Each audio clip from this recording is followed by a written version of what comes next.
Hello दोस्तों, मैं हूं डॉक्टर मुदस्सिर मकबूल। ये पार्ट 2 है जो हम बिगिनर्स के लिए एडमिशन प्रोसेस वगैरह की बात कर रहे हैं, जो रिसर्च की बात कर रहे हैं। तो ये उसी वीडियो का पार्ट 2 है। इसमें मैं अभी बात कर रहा था पार्ट 1 में कि जब स्काइप पे आपका इंटरव्यू होगा बाहर, तो सिलेक्शन प्रोसेस वगैरह वो वहाँ के सेक्रेटरी वगैरह आपको बता देंगे। उसके अलावा अब एक मेन टॉपिक हमारा है, वो है रिसर्च प्रपोज़ल।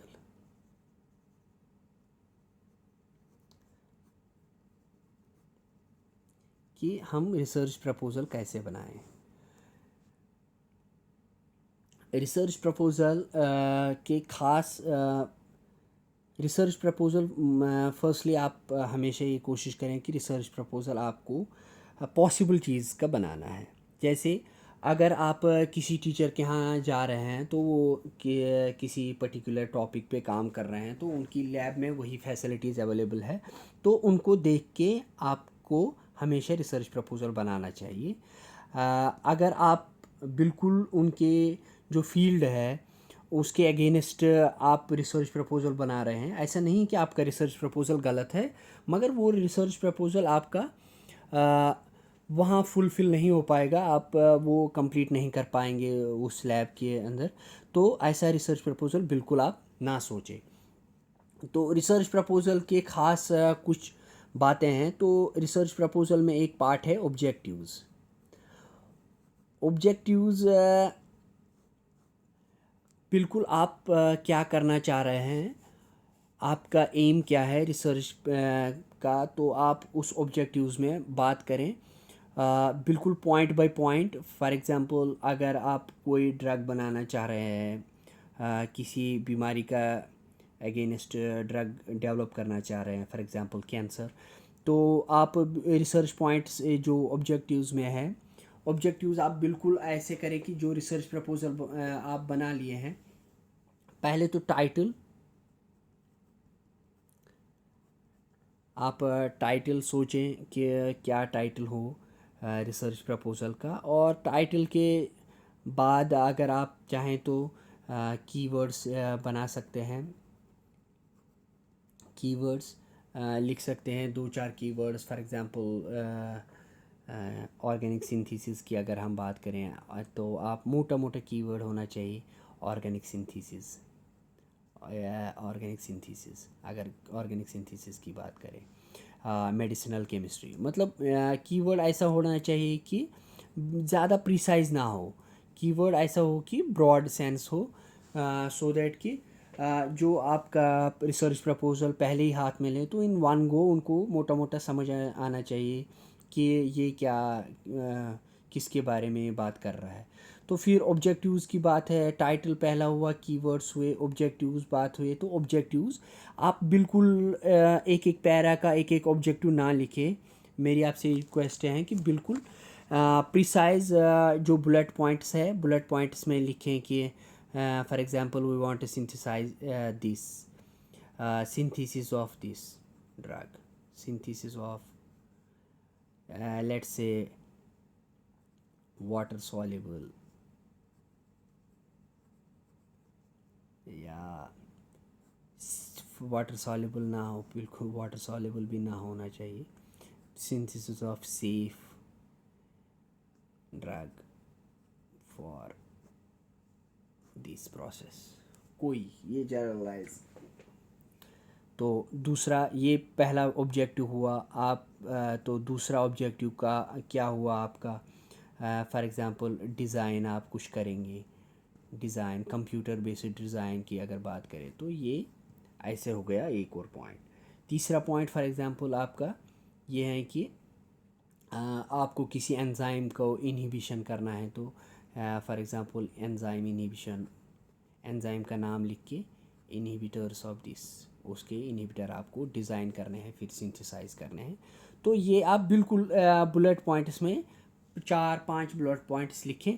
और इसका भी खास ख्याल रखें, जो मैंने पहले ही बिगनिंग में बताया, कि पॉसिबल ऑब्जेक्टिव्स लिखें, बिल्कुल पॉसिबल ऑब्जेक्टिव्स। और ये मान के ना चले कि अरे मैं बड़ा बड़ा बोल दूंगा तो they will get impressed. No, ऐसा बिल्कुल भी नहीं सोचना चाहिए और ये बहुत बड़ी गलती है।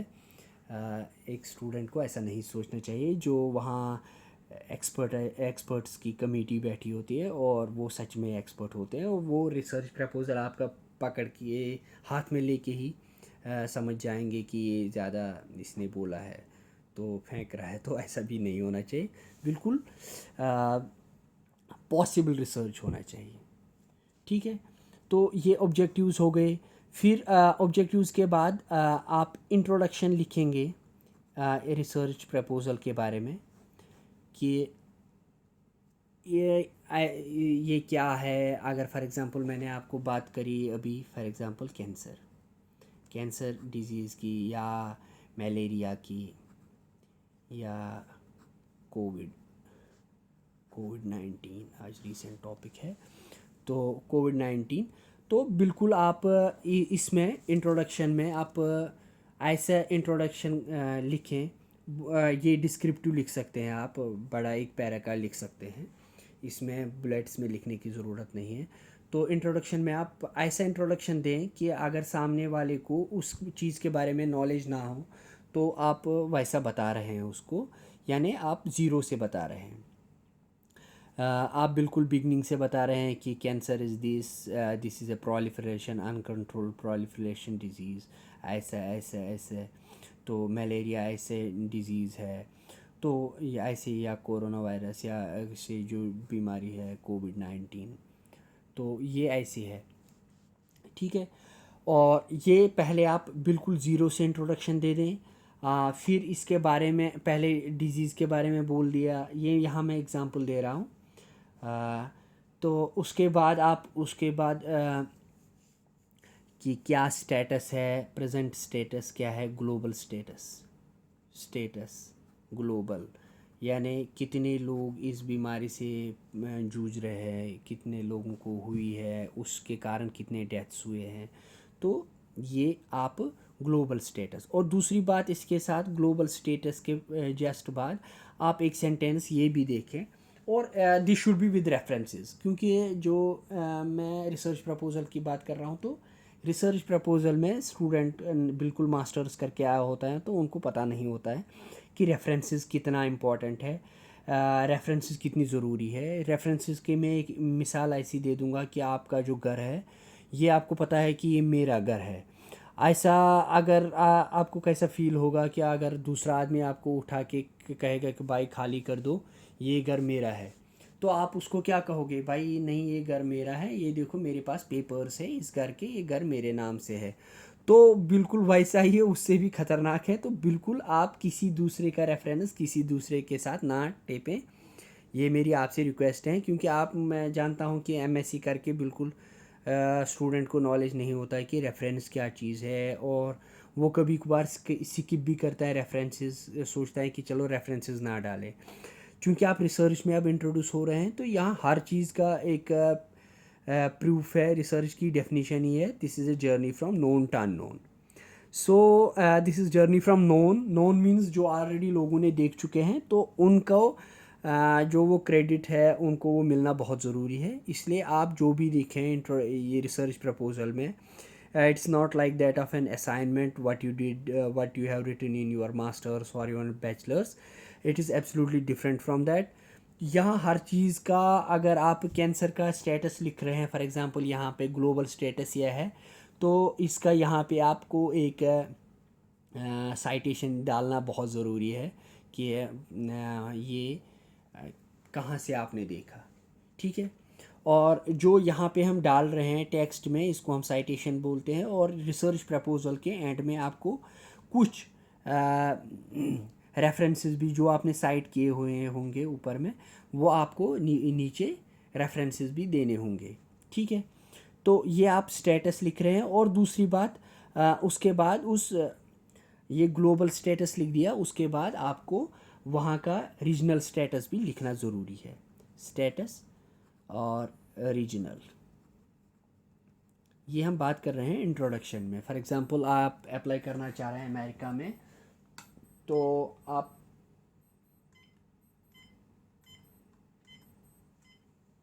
तो अगर आप अमेरिका अप्लाई करना चाह रहे हैं तो आप अमेरिका का भी उस बीमारी का स्टेटस लिख सकते हैं, और अगर उसका साइटेशन सेम होगा तो ठीक है, अगर नहीं होगा तो इसका भी साइटेशन डाल दें। ये हो गया इंट्रोडक्शन, ब्रॉड इंट्रोडक्शन की बात।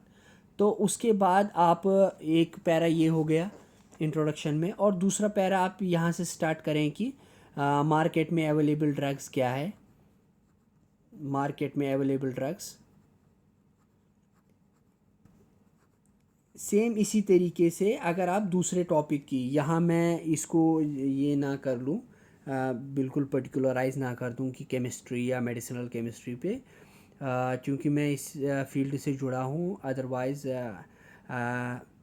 ये एक पर्टिकुलर एग्जांपल है। ये सेम इंस्ट्रक्शंस अगर आप फिज़िक्स, मैथ्स या इवन आर्ट्स सब्जेक्ट से भी रिसर्च प्रपोजल बनाना चाह रहे हैं तो ये सेम इंस्ट्रक्शंस है। This is just for the purpose of an example.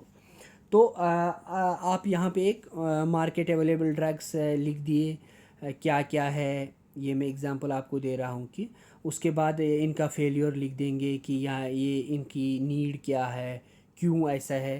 तो एक पैरा इसका भी मोटा मोटा आप लिख देंगे। तो क्या क्या मेथडोलॉजी यूज़ हो चुकी है, लोगों ने किस किस तरीके से इस बीमारी का इलाज करना चाहा है, मेथडोलॉजीज़ यूज्ड, तो वो आप इसमें लिख दें और उसका भी साइटेशन डाल लें, लोगों ने क्या क्या यूज़ किया है। तो जो आप पुरानी बात कह रहे हैं कि ये किया है तो उसका भी एक प्रूफ होना बहुत ज़रूरी है, ये किया है तो इसका भी प्रूफ होना बहुत ज़रूरी है। ठीक है, तो ये मेथडोलॉजी यूज हुई। तो उसके बाद इंट्रोडक्शन में ही आप ये कहेंगे थोड़ा थोड़ा कि रीसेंट मेथड क्या है, और रीसेंट मेथड क्या है, हम क्या करना चाह रहे हैं,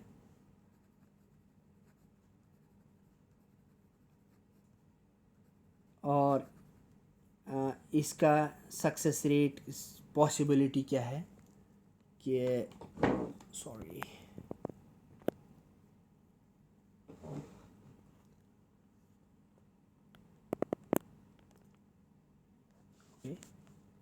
या तो इसका सक्सेस पॉसिबिलिटी क्या है, ये भी आप थोड़ा इसमें डिस्कस करके एंड कर दें इंट्रोडक्शन को।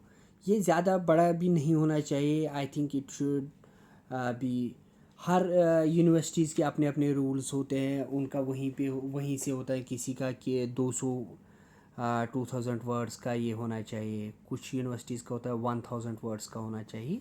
तो अगर आपको 1000 वर्ड्स करना है या प्रिसाइज इसको करना है तो एक एक सेंटेंस का एक एक चीज़ें इनमें से आप टच कर सकते हैं, सो दैट कि एक पूरा हायरार्की शुरू हो जाए कि नहीं, ये हुआ है, फिर ये हुआ है, फिर ये अवेलेबल है, फिर ये मेथड्स हुए हैं, इनका फेलियर हुआ है, ये मेथड्स आज चल रहे हैं, ये मैं करना चाह रहा हूँ।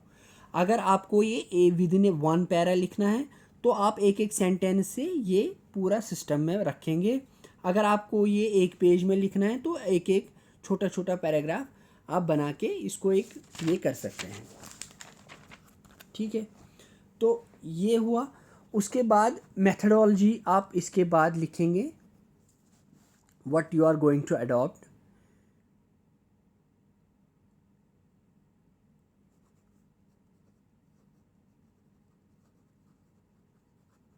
methodology you are going to adopt।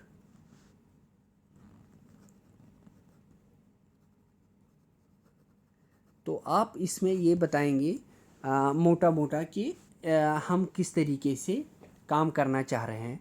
अगर आपको आप फ्लो चार्ट बना सकते हैं तो बहुत ज़्यादा अच्छा है। फ्लो चार्ट मीन्स आप ऐसा बता सकते हैं कि फॉर एग्ज़ाम्पल यही किसी मेडिसिनल केमिस्ट्री का ही हम देखें तो आप उसमें ड्रग सिंथेसिस की डिज़ाइन की बात कर दें। ड्रग डिज़ाइन आप ऐसे लिखेंगे और इसमें बुलेट पॉइंट्स में ये यहाँ से लिख देंगे। लाइक एग्ज़ाम्पल के लिए मैं ये बता रहा हूँ, डॉकिंग है, स्कोरिंग है, तो फिर एमडी सिमुलेशन है, ये सारे पॉइंट्स ड्रग डिज़ाइनिंग में आएंगे। ये एक हुआ। उसके बाद आप यहाँ इसको एक ऐसे करके अब ऐसे बनाया, फिर आपको सिंथेसिस करनी है, synthesis of the drug molecules जो यहाँ से आपने डिज़ाइन किए हुए हैं, और उनकी सिंथेसिस के बाद उनको आपको कैरेक्टराइज प्यूरिफाई करना पड़ेगा, purification by column chromatography and all that purification. फिर उसके बाद कैरेक्टराइजेशन करना पड़ेगा। तो फिर वो सारा कैरेक्टराइजेशन में स्ट्रक्चरल एलुसिडेशन हो जाएगा। तो उसके बाद ये हो गया, ये पूरा सिंथेसिस पार्ट हो गया। उसके बाद आप बायोलॉजिकल स्क्रीनिंग इन मॉलिक्यूल्स की करेंगे। जो आपने मॉलिक्यूल्स बनाए हैं उनकी आप बायोलॉजिकल टेस्टिंग करेंगे, और फॉर एग्ज़ाम्पल इन विट्रो जो आप प्रिलिमिनरी टेस्टिंग करेंगे, फिर अगर वहाँ से वो पास हुआ तो इन वीवो टेस्टिंग करेंगे। ये 3 पार्ट्स जो है ये आप ऐसा बना सकते हैं, सो दैट कि आप एक ब्रीफ में समझा पाएँ लोगों को कि आप करना क्या चाह रहे हैं। ठीक है। और इसके बाद अगर वहाँ वर्ड्स का लिखा हुआ, ये एक बहुत छोटी सी आप डायग्राम बना सकते हैं, ये आप पावर पॉइंट में भी बना सकते हैं, और फिर वहाँ से एक फ़ोटो की सूरत में वर्ड फाइल में आप इंसर्ट कर सकते हैं। और इसके अलावा अगर आपको ये मेथडोलॉजी डिटेल में लिखना है किसी प्रपोजल में, वहीं से लिखा होता है कि मेथडोलॉजी इन 1000 वर्ड्स और 500 और 600 वर्ड्स, तो फिर आप यहाँ ऐसे ही 3 स्टेप्स में, मगर पूरा हायरार्की के हिसाब से पहले ये करेंगे, फिर ये करेंगे, फिर ये करेंगे। ठीक है, दिस इज़ डन हियर। और इसके बाद अगर हम बात करें, ये हो गया मेथडोलॉजी की। तो फिर उसके बाद एक पार्ट और एक ऐड आप इसमें करेंगे, एक्सपेक्टेड रिजल्ट्स।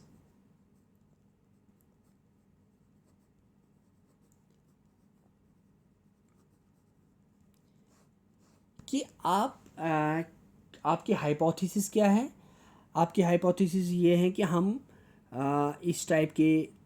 इस टाइप का काम करेंगे और इस मेथडोलॉजी को फॉलो करेंगे। ठीक है। अब आपके एक्सपेक्टेड रिजल्ट्स ये है कि आपको ये मिलेगा, we will get, for example यहाँ एग्ज़ाम्पल मैं दे रहा हूँ, we can get potential anti cancer molecule. अगर हम एंटी कैंसर की बात करें, anti cancer molecule with IC50, ये मैं एग्जांपल के तौर पे यहाँ दे रहा हूँ, IC50 इन नैनोमोलर रेंज।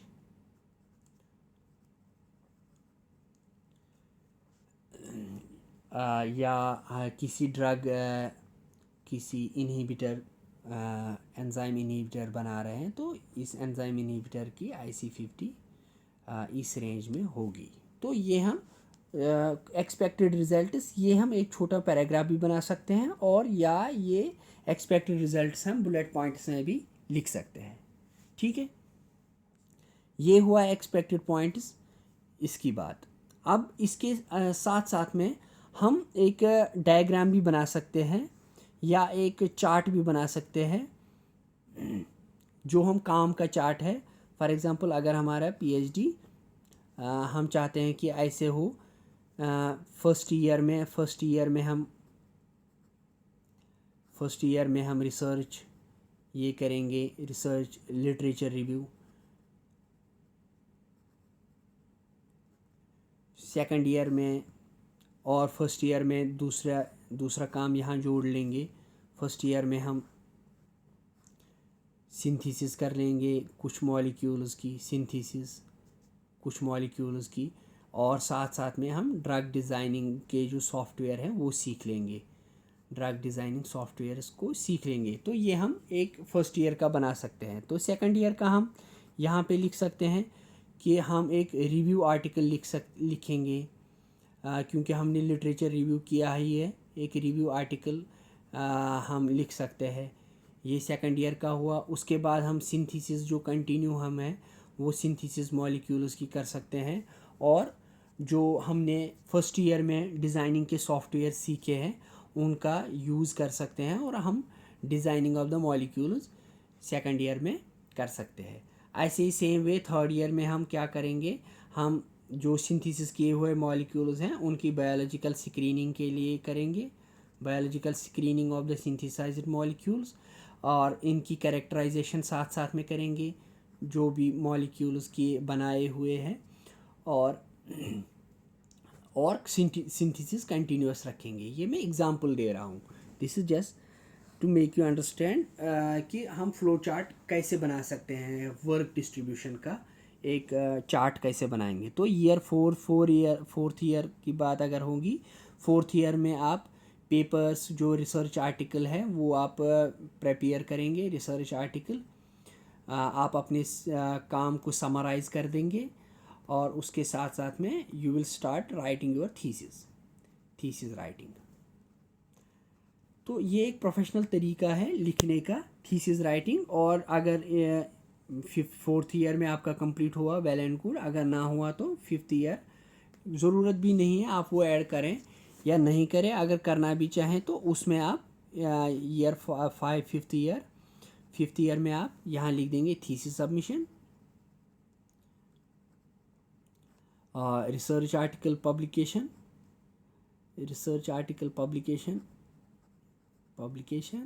और उसके बाद में डिफेंस, वो थीसिस का डिफेंस, जो पीएचडी थीसिस आपने सबमिट की तो उसका डिफेंस फिफ्थ ईयर में होगा। ऐसा करके आप एक फ्लो वाइज चार्ट बनाएंगे तो ये भी एक इम्प्रेसिव तरीका रहता है। और उसके बाद रेफरेंसेस, मैं आपको पहले ही बताया था, रेफरेंसेस ऐड करना आप बिल्कुल ना भूलें, क्योंकि जो भी लोगों का कंट्रीब्यूशन है, जिन लोगों ने इस चीज़ पे काम किए हैं और उनको आप यहाँ पे साइट कर रहे हैं, तो उनका रेफरेंस देना आप बहुत ज़रूरी है। और रेफरेंस बिल्कुल क्योंकि एमएससी के बाद डायरेक्ट निकल जाते हैं तो नहीं पता होता है कि रेफरेंसेस का तरीका। हाँ, अगर जो भी आप तरीका यूज़ कर लें, जो भी आप पंक्चुएशन के तरीके यूज़ करें, रेफरेंसेस लिखने का तरीका यूज़ कर लें, वो यूनिफॉर्म कर लें। किसी भी तरीके से आप लिखें, कोई सारे तरीके सही है मगर सारे तरीके एक जैसे हो। अगर यहाँ आपने फॉर एग्ज़ाम्पल किसी का लिख दिया एम मकबूल, तो दूसरे में भी ऐसे ही लिखें, मकबूल एम करके ना लिखें। आप एक ही तरीका अडॉप्ट कर लें तो यूनिफॉर्म तरीके से सारे रेफरेंसेस लिखें, इससे भी बहुत अच्छा इंप्रेशन जाता है आपके रिसर्च प्रपोजल का। तो दोस्तों ये था अभी तक ईमेल कैसे करेंगे, रिसर्च इंस्टीट्यूट्स को कैसे हम चूज़ करेंगे, सुपरवाइज़र पीएचडी सुपरवाइज़र को कैसे चूज़ करेंगे, टीचर को अप्रोच कैसे करेंगे, ईमेल कैसे लिखेंगे, रिसर्च प्रपोजल कैसे बनाएंगे, और ये सारा एडमिशन प्रोसेस के वीडियोस है पार्ट 1 और पार्ट 2। और इसके बाद हम बता देंगे नेक्स्ट वीडियोस में हम फंडिंग एजेंसी के लिए अप्लाई कैसे करते हैं। वो जो कमिंग वीडियोस होंगे उनमें हम बताएंगे आपको। उसके साथ साथ में हम आपको ये बताएंगे कि रिव्यू आर्टिकल अगर लिखना है तो वो कैसे लिखना है, और अगर आपको रिसर्च आर्टिकल लिखना है वो कैसे लिखना है, रेफरेंसेस कैसे ऑटोमेटिक सॉफ्टवेयर से, जो फ्री सॉफ्टवेयर्स है लाइक दैट ऑफ मैंडली, वो कैसे यूज़ करने हैं, और आपको उससे बहुत अच्छे से बहुत आसानी हो जाएगी रेफरेंसेस साइट करने में, रेफरेंसेस डालने में। तो वो पूरा तरीका हम आपको बता देंगे रेफरेंसेस कैसे ये करने होते हैं कमिंग वीडियोस में।